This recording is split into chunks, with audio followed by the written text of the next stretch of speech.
So Dan Barber, I head up the BizzApps team at ANS. I've been kicking around the Dynamics area for the best part of 20 years, so back since version 3. Love the product and decided to make a career of it. So this session really was, as you can tell, a non-tech session. I tend to talk about some non-tech stuff.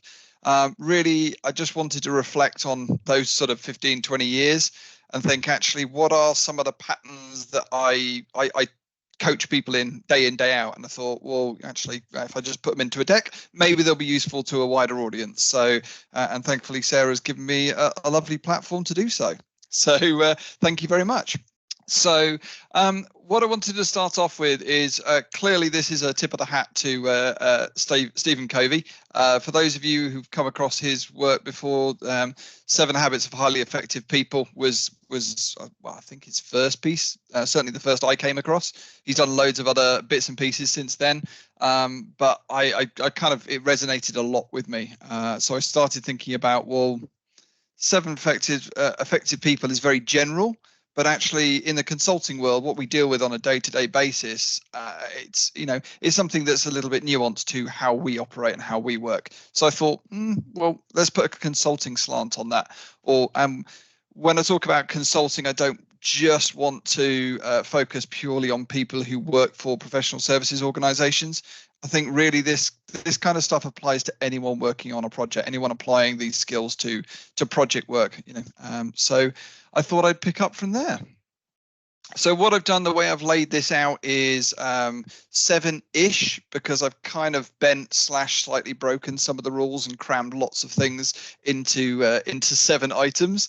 But we'll go through seven bits of feedback, bits of thoughts that I've had, and I go through the elements that are in them. So, number 1, I know you think that's what you want, but is it actually what you need? So those of you who've actually worked with me in the past, I kind of had this mantra in the fact that we always talk with lots of people, any stakeholders working on any project. They will tell you what they think they need or what they want, but actually it's your job to try and actually understand what they actually need versus what they're telling you they want, because quite often they're not the same thing, as I'm sure many people in the audience will have come across. Start off with another book reference here. There'll be a few of these as we pop through the presentation. So I've read this cover to cover several times. I think it's a fantastic piece of work. But it's a common reoccurring pattern that I see where we can find ourselves working on projects and becoming more the sheep rather than the leader, and we tend to follow and do what we're told, as opposed to actually stopping a little bit and asking the all-important why questions. So Simon Sinek is not the only person who's written about this. It's been around for a long time, the 5 whys, all that kind of gubbins. But it's really, the reason why so many people have written about it is because it's so fundamental. So really getting down to the essence of why they're trying to do what they're trying to do. That is really, really important. And this leads to another sort of common pattern that I see on this front, which is, and I used AI to build this, and I was really, really happy with the imagery that came out, because what I refer to as the mirror effect is quite often when you're doing a project, you will be asked to do all these requirements and all these new stuff. And then actually, when you take a step back, you just find you're rebuilding what they've already got, just with a shiny badge on. It's the new shiny robot. But when you look in a mirror, actually, what's staring back at you is that old system with a bit of makeup on, effectively. So it's a real sort of important thing. Go back to those whys and make sure what you're delivering is actually adding some of that value. The next piece around this is we talk about, for those of you who might have seen some of my imposter syndrome talks, you'll have recognized this graph. It's called the Dunning-Kruger effect. And it's understanding when you're talking with people, they'll be very enthused, and like I was when I first came into Dynamics. I thought I knew everything. I was at the peak of Mount Stupid, but I was the client. I had a Spective at the time who were doing my first implementation, and I thought I knew everything. But it was their job to actually control me and kind of go, well, yeah, I love your enthusiasm, but you probably haven't got all the experience you need to make that informed decision. So it's understanding where your stakeholders are on that journey, and making sure that you harness that enthusiasm, but you also get them to understand that actually what they know might expose various things that they don't know, and that's why you're there.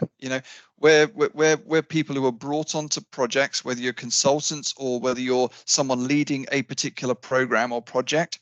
You're brought on there for your experience, your skills, not just because you've got badge A, B, and C, but because everything pulled together gives you the skills and the capabilities to do the best job and deliver the most value for them. So, it's your job there to make sure you're challenging that value over function. Constantly going back to the customer and saying, you're telling me this is what you want, but do you really want that to change blue when it happens to fall on a Wednesday? Is that actually going to drive any value for you? So it's our job as leaders on those projects to make sure we're challenging all of the clients or stakeholders on that, to make sure they're getting what they need versus what they want. Okay, so that's number one. I told you I crammed a lot into each one of these. I was speaking to one of my friends the other day, and she asked me, how many things have you got for your presentation? I was like, I've got 18 and I need to narrow it down to 7. So I've been compressing it over the weekend. So number 2, don't wing it. Okay. So can start off with a couple of quotes here. This is one of my favorites. I think it's Benjamin Franklin, but the internet sort of protests that, and there's a whole debate over it. I won't go down that rabbit hole. But if you fail to plan, you plan to fail. It's very easy when everyone's in a chaotic environment to bowl in and just get stuff done. There's a lot of essence and a lot of rationale for doing that. And what I wanted to hone in on, one of my mistakes, or that I've certainly made in the past, is following that. Diving straight in and going, right, let's get some stuff done. To a certain extent, you're going to do that on methodologies like Agile and things like that. But even Agile has some sort of plan. There is a structure and a framework. Agile is not about winging it. So I'm not advocating waterfall or Agile on this, but I'm saying go in with a plan so that you're able to succeed. And another quote that resonated with me was something I couldn't. The debate for this one is just horrendous, so I didn't go down there. So what gets measured gets done. So it's all right having a plan. What I'm trying to get at here is, great, I've got a plan, but if I never look at that plan and I come back 12 months later and blow the dust off it and go, did I achieve it? Then that plan wasn't actually that useful. So it's not just about having the plan. It's actually making sure, right, we've got a plan, we've got metrics and measures to track it, and we're actually going to monitor it so we know whether we're on track or not. And one of the things that I've come across that's very useful, you can use this on a very, very small scale or something as grand as your sort of 5-year, 10-year plan. This is about setting smart objectives, so understanding exactly what you're trying to achieve, making sure you can measure it, and making sure it's, relevant and achievable. So, whatever you're doing, whether you're setting off business goals, your project goals, maybe individual sprint goals, on a program, making sure that you're using some sort of goal setting framework to make sure that you can achieve what you're setting out to do. And then we talk about a couple of other tools here. I'm a big Azure DevOps advocate, but I know a lot of people in our space also use things like Jira or Planner or Project. Be what it may, use those tools though. You use the items to make sure you understand what you're trying to achieve. You're breaking it down, you're tracking it. In Azure DevOps, you'll be using your bird down to understand your velocity as we go through. So it really is making sure not only you've got that plan, but you've got the tools to measure it and monitor it to make sure you achieve that success. You go in and you wing it, it's very unlikely you're going to come out with a successful result. Now, this slide I could probably talk and do an entire topic on. It's not what you say, it's how you say it. There's so much to unpack here. But I think the first thing that's really, really important here is that when you're working on a particular project, relationships are everything, absolutely everything. The way you convey yourself, the relationships that you build with people will stand you in massive good stead for every interaction you have. If you start off the relationship badly, or defensively or something like that, then you're hampered from the start. Loads of decisions are made easier if you can build those good relationships, and also you've got a network for support. Inevitably not everything goes perfectly on a project, but if something blows up and you've built good relationships, guess what? People are a little bit more supportive and a little bit more amenable to having a conversation and trying to get through it collectively as a team, rather than getting into that us and them situation, which no one likes to be in. So when we talk about this, there's from the man himself, there was a quote. I literally only came about it as I was putting this deck together, but it really resonated with. Between stimulus and response lies the ability to choose. And I think, well, what I read into this really was, we can be very emotional beings, and we hear stuff and we make snap judgments, and sometimes we can respond without any middle thinking. And for me, what this is saying is, I can choose when I hear something, when I get a stimulus, someone says something, I can react in several different ways based upon what I do in the middle. And that's that choosing bit, which I think is really important. So taking that time to think, right, well, why has that person said that? And how do I respond? Do I respond emotionally, or do I to take on what they've said and maybe use things like emotional intelligence, to understand and empathize with the audience? Why are they feeling like that? Are they having a go at me, or are they just having a bad day? Understanding what actually happens at that point. So some of the things I've used in the past to build those relationships, I've already mentioned, did some research around EQ, the emotional quotient, emotional intelligence, understanding your audience, understanding what they're going through, using things like active listening techniques to make sure that, you're maintaining eye contact, you're asking open questions, you're reflecting back and paraphrasing so that people are drawn into the conversation, so they're involved, rather than, like I'm doing right now, just presenting at you. Okay, so when you're trying to develop a relationship with people, you obviously want that two-way interaction, and those are good techniques to do it. So the last thing I wanted to cover on was this really handy mnemonic. I like a mnemonic because things stick in my head when I've got a mnemonic. So this is something I've come across in various different forms on the internet, on blogs and things like that. But it's something of, we've all been at that point where we've got something, an email, let's say, and it's upset us. Someone said something and we've got all defensive, and we've typed out a very speedy email, and then we just kind of sat on it and just decided maybe about 10 minutes later, maybe I won't send this, and we delete it and go. But the same applies when we're actually having a verbal conversation. So I like this sort of mnemonic to go through and just say, well, if I'm replying to people, responding to people, talking with people, is it true? Is it helpful? Is it inspiring? As you can see on screen. So you're just doing some mental checks to say, am I just talking for talking's sake? Or am I talking for a real purpose? Have I got something to add? Does what I'm going to say actually add any value to the conversation? So thinking about these things as we go. So here's the controversial one. So could you just?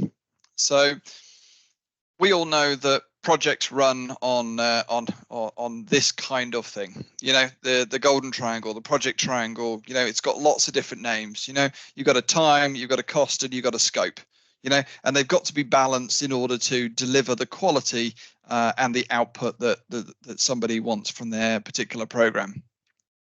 And what I want to talk to here, and again, one of the patterns that I've really known is, when you start any project or program, is actually knowing what you're setting out to achieve.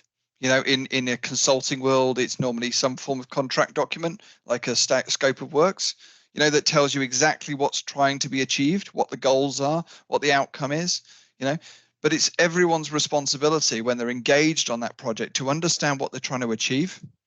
Sometimes we're just, the tendency is to jump onto a project and go, oh, right, I'm on a project and I've got this particular job to do. But the trouble is, if you only do that job, then you don't know what's happening out here. So what you do on this little focal point might have a negative impact on other areas. So for me, it's really important, first and foremost, is make sure you understand what you're getting involved in. Understand what the project and program objectives are so you can do it well. But the main crux, and the reason why I put this one in, and this is probably the controversial piece, is freebies, giving stuff away for free. Or doing things as favors. We've all been in these situations, and it really makes me sound like the Grinch who stole Project Scope. But what I'm trying to get at here is that every time that we're running on a project, there is a balance, always a balance. You use techniques like one in, one out to make sure that we can manage the scope with the budget and keep that triangle partially intact so that we deliver the right quality and the right output. The trouble is, if we keep doing favors and we keep adding bits and pieces here, there, and everywhere, they all mount up. And the trouble is, all you're doing is raising that bar of expectation with your stakeholders to say, oh, we're going to do this. And now we're going to do this and that. And now this and that and that. But you don't win any friends. You don't win any favors by doing that, because the moment you say you will do something else for that stakeholder into the project, their expectations up here, it's never going to go down a level and go, oh, well, you did say that was going to be free and you were going to do that as a favor, so that's fine. I don't mind you didn't complete that properly, or it was broken, but we'll let it slide because, you weren't supposed to do it anyway. That never happens. You're constantly raising the bar on this. So for me, it's getting that balance, making sure that, customers or stakeholders, they understand, if we're adding something here, should we either take something away here, or how are we going to maintain that balance? Because at the end of the day, as people trying to deliver a project, consulting or internal, we're trying to deliver a project. And if that project's scope increases and the other two sides of time and cost don't, something's going to break. And it's normally going to be that thing in the middle, quality. You're going to rush through something, you're going to speed up, and something's going to go in, but it's not going to go in particularly right. Or suddenly, oh, sorry, stakeholders, we're going to have to delay the project by 2 months because we're behind. Now, realistically, if we had a bit more scope control, we'd be in the right place, So I don't want to sound like a Grinch, and I'm not trying to be someone, come across as someone who will never bend on the scope. That's certainly not the case. But what I'm saying is, be cognizant of the balance, and don't be under any illusions that if you keep increasing that scope without anything giving, you're going to be the one that's going to struggle, because everyone's going to lose. The stakeholders aren't going to get what they want when they want, and you're going to put yourself under massive pressures to deliver something that you weren't setting out to achieve. So number 5, jack of all, master of none. Again, for those of you who've seen some of my work with imposter syndrome, you'll recognize these photos or these pictures. So this is about you as individuals. Our industry is incredibly competitive, incredibly fast-paced. We have to know an awful lot, and it's constantly changing. And there's this perception that you could find yourself thinking that you're this tiny little bubble and everyone else knows everything. So you're the one always constantly catching up, and it's very prevalent in our industry. So the point of putting this in as sort of advice to consultants going on this journey, or people involved in this technology, is don't try and master it all. Focus your learning, focus your development. With time and experience, you will get to touch everything. And as your mastery improves, as you go up to sort of SA and beyond, you will get there. You will get a flavor and understanding of a broad range. But as you're going through that journey, set yourself decent goals. Set yourself something that you can actually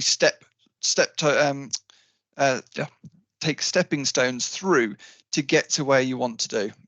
Don't try and learn all the first-party apps. Don't try and be a Power BI expert and a Power Automate expert on day one.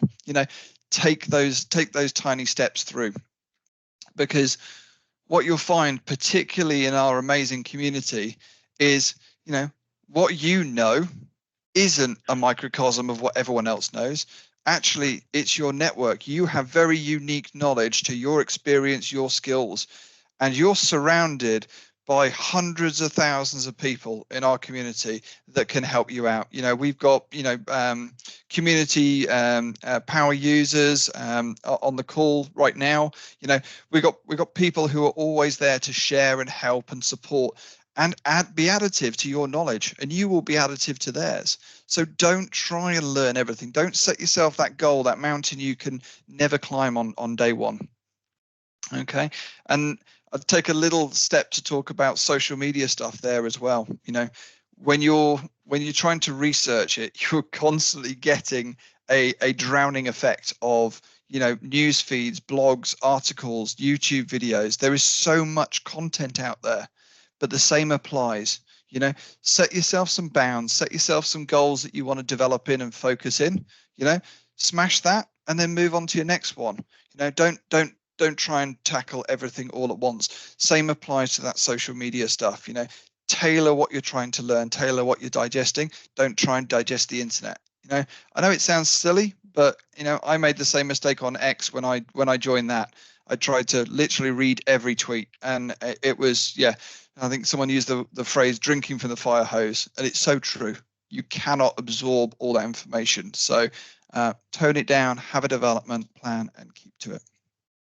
Number 6, the plate balancer. This is a favorite of mine, only because I'm very bad at doing this myself. So just gonna admit that right from the off.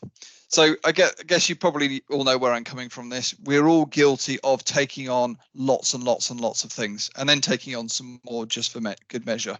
Okay, so the thing is, this happens in project and in our normal lives. We do this. So it's something, again, to be cognizant of and think about, how can we manage this? Starting so many things at once rather than starting everything. So for those of you familiar with sort of Kanban, Azure DevOps boards have this concept of you could only have a certain amount of active work items at any one time. And for me, that's mentally quite a good place to be in. And I go, what? I've got a to-do list with 400 things on, but you know what? I can only do 5 of them at once. I might place one on hold, but I'm going to do those 5 and I'm going to nail them, smash them, not the plates.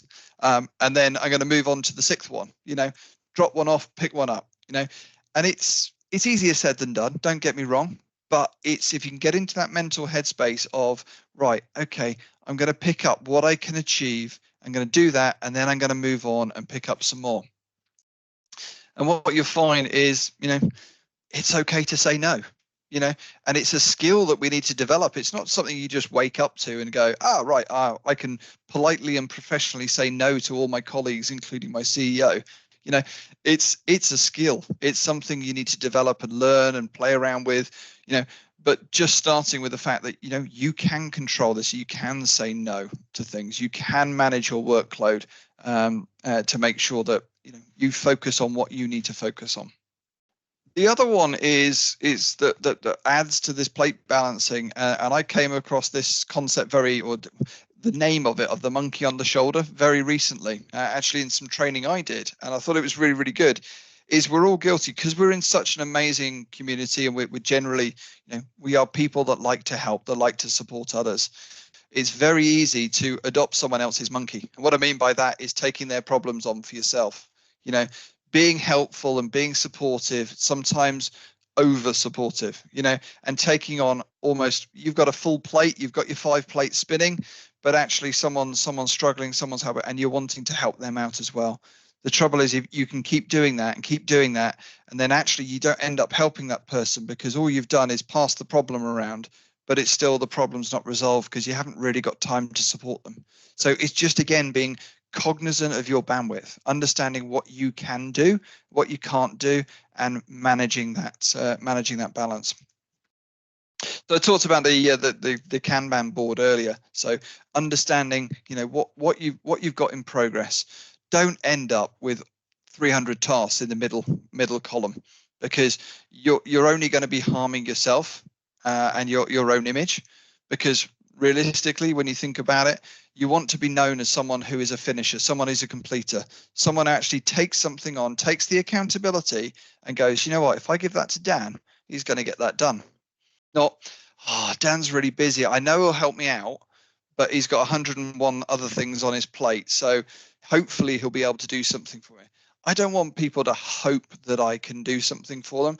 I want them to be able to look at me and say, right, I'm going to give Dan this because I know Dan's going to get it done.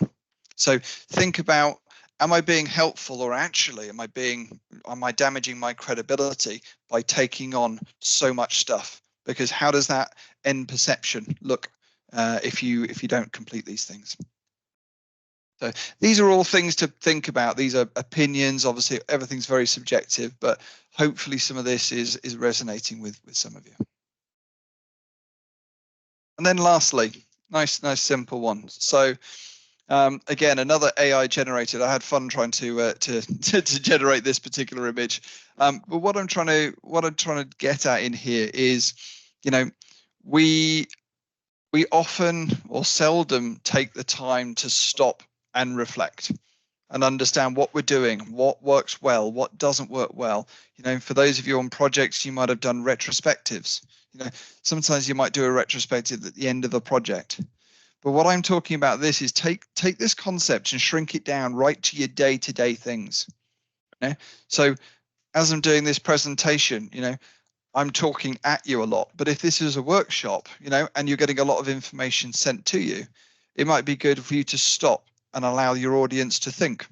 You know, and this is something you can reflect and adapt to on a day-to-day basis. So if I'm running a workshop, for example, I'd coach people to say, well, you know, if you go through part of a business process, take a stop, take a breather, because your audience needs a break just as much as you do to actually digest all the information floating around.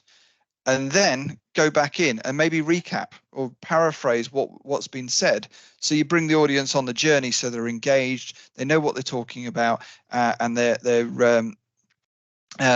learning by what you're talking about and what you're developing. But if you take a step out and you take that perspective of reflecting, thinking, improving, adapting, you know, you can do that in the workshop. You can do it in between phases. You can do it at the end of projects. You could do your quarterly reviews, your annual reviews. They're all time to stop and think, you know, and unless we plan that in deliberately, we quite often circumvent that and forget to do it. And if we don't do that, guess what? We make the same mistakes over and over again because we never learn, we never adapt. You know, our velocity, our capability to deliver value on the projects that we're on only stays at a flat line. It will never improve. Hopefully, it may even get worse, but it will never improve because we're never learning. We're never taking that time. So don't devalue taking a few minutes to take a breather, stop and reflect on what you're doing, whether it's in your personal life, in your work life, whatever it is, to reflect on what you're doing and can you improve it? Do you know what you're doing, why you're doing it? Is it still as effective as you thought it was? You know, rather than bowling into the next thing straight away. Okay. So this is me just about to round up this one, but I just wanted to recap. So my 7 habits of highly effective consulting are always delivering value, you know, always challenging what you're doing to make sure that value is number one. Yeah, have a plan, but also most importantly, be able to measure it and monitor it, because a plan is no good unless you fulfill it to its conclusion. Cultivate great relationships. You know, they are everything. They will save your bacon. They will create a really healthy environment to work in if you cultivate great relationships with the people you're working with, internally, externally, wherever it is. Okay. And then my controversial topic of giving something away free won't always make you happy. I mean that on both sides of the fence. You know, it's something that I wasn't sure whether to put out there, but I got some smiles and some nods, so I think it resonated with some people there. You know, doing those extra things needs to be done in balance to make sure that you're not breaking that triangle. You're not compromising your time or your quality or something like that by constantly raising that bar. Being all things to all people, measure that development plan. Make sure that you are taking a staged approach to your learning and you develop, and you're not trying to learn everything all at once. It's just too much of a hill to climb, in my opinion. Balancing your workload, so thinking about how many things can I realistically take on at once, and making sure that we have those hard conversations, but you will benefit from them. If you can have those no conversations, not clearly just saying no, but actually saying, right, okay, well, I can do this, but maybe it's going to be in 2 weeks because I can't do that right now. Again, healthy language, and it will make sure your work-life balance is good. And then finally, that piece I talked about, reflecting. Take a breath, take a moment, step back, think about what you've just done, what worked well, what didn't work well, what would you do differently next time, and take that from the smallest piece, whether you're halfway through a workshop, right up to life in general and your goals. Did you achieve your goals? Is there anything I can do because I've failed to meet that goal to make it more achievable next time? So that was my 7 pieces. I'm sure there will be a lot of debate and a lot of thoughts that people have, and I'm genuinely interested to see what habits and patterns and traits other people have got as well, because that is by no means all of them. I worked hard to whittle down the list, but I'd be really interested to hear everyone else's feedback as well. Okay, over to you, Sarah. Thanks, Dan. I know Sharon sort of said this. I felt like I was being fed back to for a lot of things I do. So yeah, really, really interesting. I suppose this is a round table. So if there's, if people want to get involved and just have an open conversation. Sharon, if you stop giggling, you might take your mic off. I was not expecting you to say that.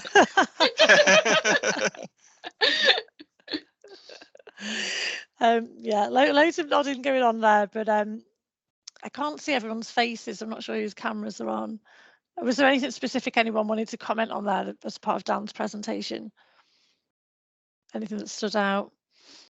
I think it was all. I'll dive in. I like to dive in. Go on, I think there's a lot of golden nuggets there. I mean, I've been consulting for many years, and I can see things that I probably do okay, but then I can see that there's mistakes I've made along the way, and I'm thinking, yeah, okay, I could probably do that a little bit better as well. And yes, the one that you've got at the bottom there, giving something away for free won't always make you happy. Yeah, I think many people have been stung by that one. Absolutely. Thanks, Dave. It's a tough one, isn't it? Because you do want to build that rapport with your customer and with colleagues and prove that you're really keen to sort of give your best and represent your company really well. But yeah, 100% right. The more you give away, there's a finite amount of time and resource on the project, and so something's got to give, right? So that's a really good point. And it's hard to do, right? It is really hard to do with a smile on your face and still keep that same rapport, but it is something you have to learn to do. Yeah, I was just about to say no, but this is why. You could, you could do a whole session on how you say no, couldn't you? How do you say no? Because people find it uncomfortable, don't they? Yeah, no, it's definitely a tough conversation to have, and I think if you're focusing on that justification as to why you're taking the position you're taking, you're not taking it to be obstructive. You're actually got everyone's goals in mind. And quite often we'll find, where it's really important to set your project goals or your sprint goals and things like that up front, because you've always got that yardstick to go back to and say, should I be doing this? Is this something that's adding value to the goals we're trying to achieve? Rather than, oh yeah, absolutely, I can add 15 more fields onto that form. If it doesn't actually go back to the goals you're trying to achieve, then maybe that's something that can come later and actually relieve and be a pressure valve for the project. Cool. Yeah, were there any questions at all, Sarah? I didn't see anything coming through on the Q&A, so I didn't know whether I missed anything or people were just so absorbed. There's no questions in the Q&A. The only thing I add about how to say no is if you're in doubt, then use the people around you effectively. Use your project manager, because they're normally the person who should be managing the expectation with the client effectively. So if you don't feel comfortable doing it, or if you don't feel like you've got the level of experience necessary to be able to say no, defer to someone else. That's a really good point. Yeah. Again, that network's really, really important. I suppose that ties in with the taking a breather piece as well, doesn't it? Because you can get carried away with momentum and people pleasing. Maybe if you took a step back and thought, is what I'm doing the right thing to do, and slow it down. I remember in a previous job, and I don't do what you guys do, but we got a huge requirement in, and I went, right, I'm just going to go and put the kettle on. And my colleague was like, what? Panicking. And I was like, I need to just go and think about this. And that's stuck with me as an experience, because I made the right decision. But I think in the heat of the moment, you can panic. Yeah. And there's almost that impetus to fill those awkward silences as well. You always think you're talking too slowly, or you're afraid to take gaps. But actually, from my experience, people in those intense workshops, the guys around the table, they need a break. They need a breather to actually just take in and absorb what you've just talked at them about for 20 minutes, and then go, hang on, what does that actually mean to me? What effect does that conversation we've just had have on my process, or have on the technology that we're looking to implement? You need that breather, and sometimes there's a hesitancy to actually pause. I think it's a really important thing to learn. I think that's important from a kind of sales point of view, isn't it, as well? Kind of asking questions, slow it down, ask lots of questions, get the information. You can talk at people too much, I find. Is there any kind of other aspects of this that anyone found interesting, or anything that anybody's been challenged with recently that this was highlighted? Not in particular in response to what you just said, Sarah, but just wanted to say that was an awesome session. Found myself nodding most of the way through, and picked up some valuable stuff. I think to that point of always delivering value, for me as an independent consultant, as in I work for myself on the Power Pages side, that's usually, I kind of tie that into cultivating the great relationships, in that when I'm picking which tasks to work on next, I'm not going for the low-hanging fruit. I'm not just going for the order in which these tasks were assigned. I'm usually thinking, what is going to deliver the most value first? Let's break the back of those difficult requirements that we might think, well, let's just move to late in the project and hopefully they'll fall out of scope. It's like, how can we deliver some value early and often, because we never know when we're going to have to lean on that. Like you said, when we're going to deliver a no or some bad news, it's like, let's get as much goodwill built up as soon as possible. Thanks, Francisco. Franco, I listened to John and Mike's podcast yesterday, which you sponsor actually, and they were talking about prioritization of work and picking what you find most interesting. So that's very me. The highest priority thing might not be as interesting. So prioritization, again, taking a step back is probably Are you a cherry picker? Yeah, just scatty, maybe. I don't know. Yeah, there'll be sort of like 5 things going on. Which one do I want to do? And the rest I'll do. I'll cram it in. Probably not necessarily the most fruitful thing, but what I would enjoy doing most. Yeah, exactly. I think if you're not the nicest of people, sorry, I don't mean that about you, Sarah. I mean, for consultants that aren't necessarily the nicest of people, could think, well, there are 6 items there and they're all easy, and it's going to look like I've done a lot, but actually we've achieved virtually nothing, versus this one requirement that looks like a 6th of the amount of work, but would just push the project forward so far. My 2 cents, I know, but cheers again, Dan. Great session. I think appreciate also, it, mate. Thank you.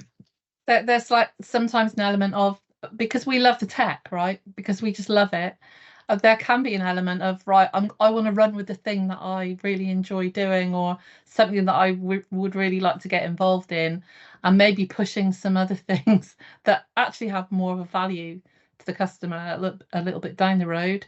And it's really good to have that discipline, as Franco said, to not do that, to always put that, that time to value for the customer in the forefront of your mind all of the time.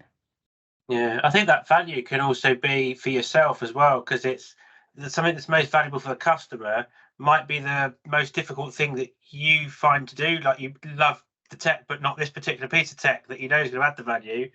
So if you're interested in your own personal development, just do it, because you're probably going to learn more about yourself and about the tech by challenging yourself against those requirements you don't want to cherry pick and you don't want to enjoy. The A is going to provide that value, but probably to yourself as well, because you've taken yourself out your comfort zone a bit and learnt a little bit more than what you would have done if you'd gone, I'll just spin up a canvas app for that because I know what I'm doing. Well, that's not what might not deliver value. Go and deliver the value, but for yourself as well. I think that's quite an important thing, especially with a large amount of us doing consultancy. There's so many different ways of delivering a solution or a product. Sometimes it's good to go, and you can't cover all this stuff, can you? But hey, if I've got an opportunity to go and learn something to make myself better and deliver better value, then happy days, right? I'm so glad you said that, Craig. I've got a really gnarly virtual tables problem, so now I know how to go to. Yeah, good luck. I'm not saying I'm going to fix it, mate, but yeah, I've had enough of virtual tables this past 12 months. But yeah, I think it's important. Like, I think a lot of us have an appetite for the tech, but also an appetite to go and, okay, what else can it do? So sometimes that's the kind of golden nuggets when you want to go and look through those tasks. Like, go and find a meaty one where you're probably going to go and learn a little bit. But yeah, it's not really the case. I thought it was a really good session, Dan. Thank you. I think it's nice to look at these sort of things and go, well, yeah, actually, sometimes you might, we talked about imposter syndrome before, of like, am I doing the right things? Am I doing this? Am I doing this well enough? And like, I can take elements of all this and go, yeah, I can tick all of these. I can probably improve in all of them. But I think it's just such an important part of modern day consultancy. It isn't just about building apps and flows. It's that whole experience about relationships, workload management, knowing when to step back. It's not just about writing bits of code anymore. I think that's especially important now with Copilot. There's more consultancy. There's more kind of enabling other people to go and do things rather than just building it ourselves. So I think a lot of these points are really key. And even for someone who's been around the block a little bit, I can still take little points of what you said earlier on. And I've got a few more books to read now as well. So thanks for that. No, it's just, again, it's all part of that personal learning, isn't it? Because I always enjoy reading. I find it's that's my take a breath every day after work and after looking at screens all evening writing blogs. I like to just look at something that's not a screen, not my phone, and actually having some new reading material to kind of chow down on is pretty good. So yeah, cheers. Morning, Dan. I just want to say, morning, afternoon, rather, here. Hello, everybody. I'd say thanks very much. This was really good. I'm actually work for an end user. I'm looking to break into consultancy. I've met Dan a couple of times actually, and yeah, this was really helpful from an endpoint point of view, because there's a couple of points that really stood out, and one is the control, because obviously as an end user, you can get asked for anything. You can't really say no because they are your ultimate only boss. And following on from what Craig said, when you're in that environment, they ask for something, and it's not a case of you've already scoped it out. You've got that idea, you've got that plan in mind, and then they just go, oh, can we just, you add that one little thing on, and you think, well, yeah, I can go and learn something myself on this, so I want to do it. I have the ability to do it, and obviously it's good to know. It's a good thing to point out, moving from that environment into consultancy to limit that scope, because from our end point of view, the first initial response is, yes, you can add that on. Yes, we can go and add that extra functionality, and it might even be something interesting for me to go and learn myself and expand on. So yeah, that's a really good one to have in my back pocket going forwards. Thank you very much. It was really good session. I really enjoyed it. Oh, thanks, Phil. Good to see you again, mate. Yeah, you too, mate.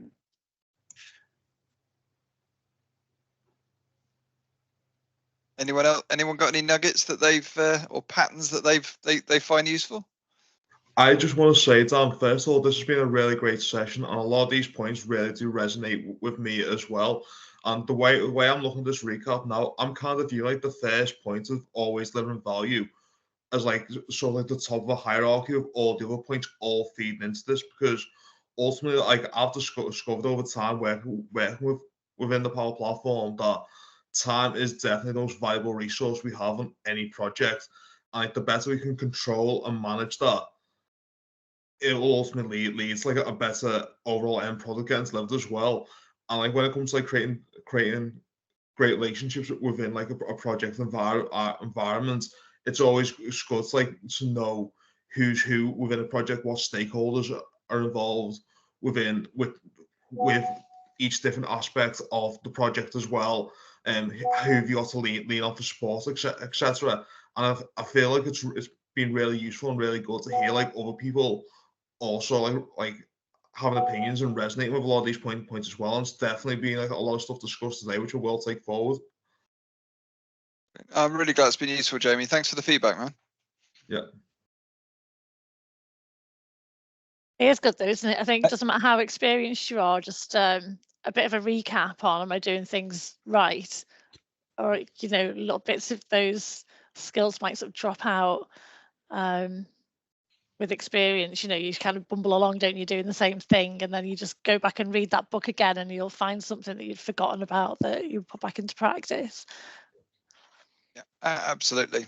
People teaching me stuff. Every day is a learning day, as they say. It's you're always adapting.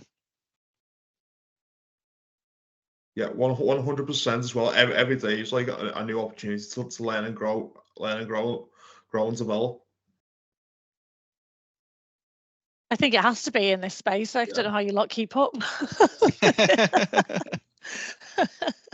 I think that all the time. I see something that's changed its name, or I've got. I think you lot have to actually use these technologies. So yeah, it's good to talk about it. We're kind of heading towards 5:30. Is there anything anybody else would like to add, comment on, ask? No? Cool.